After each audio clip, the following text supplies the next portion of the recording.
Hi, I'm Angela Anderson, Executive Director of the San Juan Preservation Trust. And I'm Lincoln Borman, Director of the San Juan County Land Bank. We're here today on San Juan Island at Zylstra Lake Preserve, and we've got some pretty exciting news. What's the news, Lincoln? Well, we're ready to open this preserve to the public. And this has been a long time coming, but this is going to be the opportunity for people to actually get out on the property and see what's happening.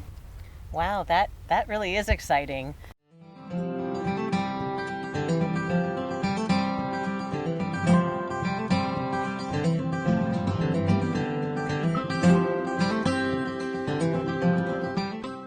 Fortunately, the Land Bank and the Preservation Trust were able to work together.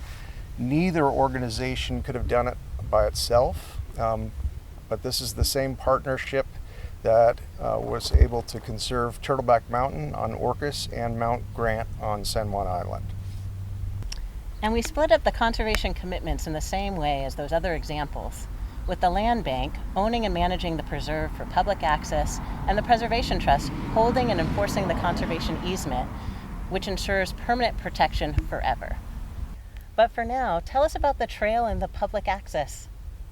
Absolutely. That's what we're here to do today, is really give you a sneak preview of what people are going to see. So we're starting here in the parking area. We'll be walking around the lake on the new trail and stopping at various points just to give you a really good understanding of what's out here and what you can do.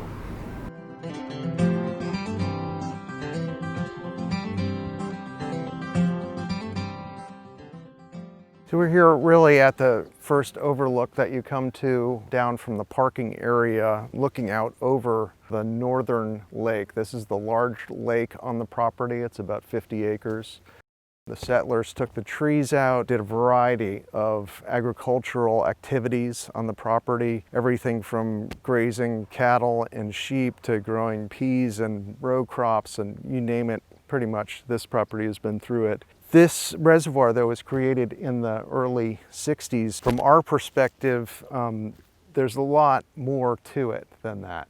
And if you look at the lake and the vegetation that's grown up around it, you can really see there's tremendous natural value at this point. We've got a lot of habitat both on the lake and around it, and different types of habitat. That's the kind of thing we'll be looking at as we continue on our way. Okay, we're continuing on the west side of the preserve now through a nice woodland area with lots of Douglas fir, shore pine, coming up on some madronas. This is a great area for wildlife. You can see lots of things in here in the forest.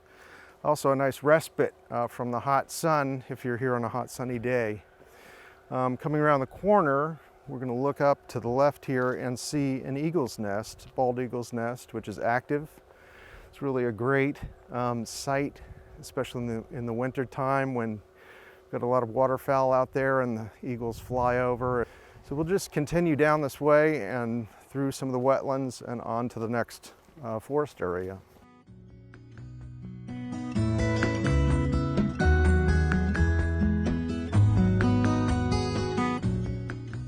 All right, we've arrived now, still on the west side of the preserve, but down closer to the lake's edge. And you can see in the background some cattails and willow trees. This is really one of the more diverse areas in terms of habitat and species, really the interplay between the riparian area and the open water. And this is really one of the reasons we were able to get a federal coastal wetlands grant. This area is really connected not just from lake to shore, but also downstream to False Bay and out in the Strait of Juan de Fuca. So the whole system together really was what was important in managing to obtain that grant. We will be working on doing some restoration. You can see we've got some reed canary grass here too, which is not something that we want, but we'll be working on this over the years, and this scene will change.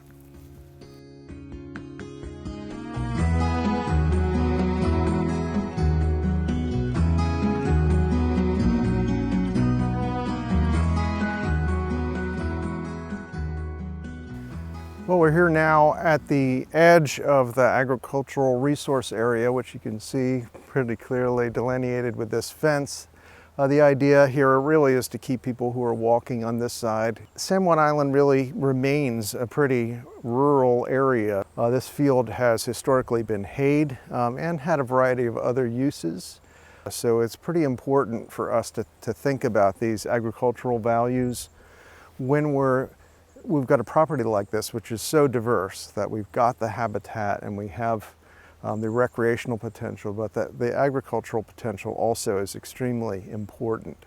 Right now we're in the interim management plan period, so that'll give us some time to really think about this and engage with some of the farmers and some of the farming experts that we typically will use and ask for advice.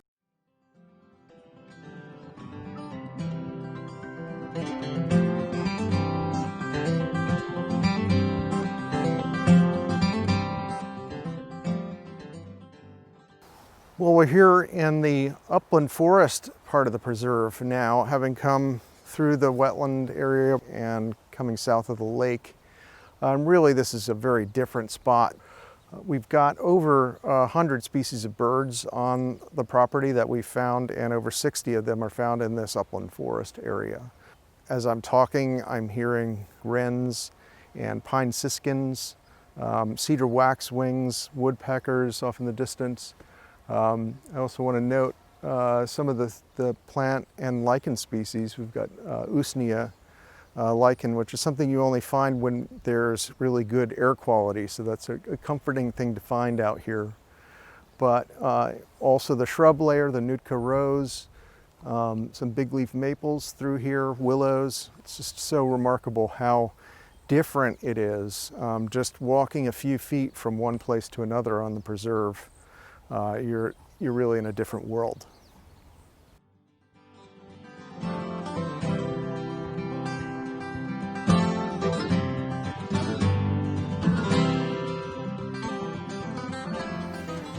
All right, we are here now at the lower lake. There are two lakes at Zylstra, as I mentioned earlier.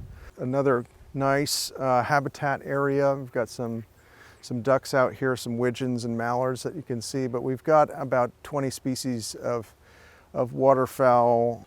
A lot of what you'll see, you're going to see in the winter time, which is why in the winter we're stopping the trail before you get to that water control structure and walk around the east side of the upper lake. So we don't want to see the birds flush. They're very skittish. If they can see you, generally they're going to fly. So keeping people on this west side, south side really helps.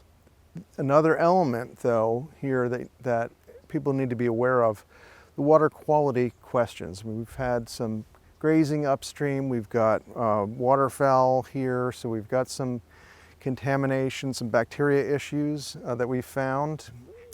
So we're really looking at those and figuring out how to manage those best. The last part of it is the dams themselves and what we need to do with them to maintain them, what level we can keep water at, how it factors into irrigation for farmers downstream, and really wanting to have a good flow of water coming out of the lakes down False Bay Creek all the way to False Bay and out into the Strait of Juan de Fuca.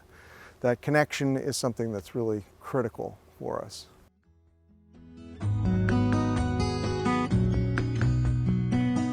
We're here at the end of the year-round trail, which is open all winter. The full loop trail will send you around the lake. Will be open this coming April and will close again in September for the winter season. The reasoning behind this is to limit the disturbance to winter migratory birds. Because this is a preserve, we're also only seasonally allowing dogs on leashes, and only when the full loop trail is open during the summer. No dogs are allowed in the wintertime. So I just want to thank you all for watching this, and I hope you'll come out here. When you do visit, please do it with respect. Remember, San Juan County is the only leave no trace county in the United States. So when you come, be sure you take everything back with you that you came with. Thanks for visiting. Have a great time.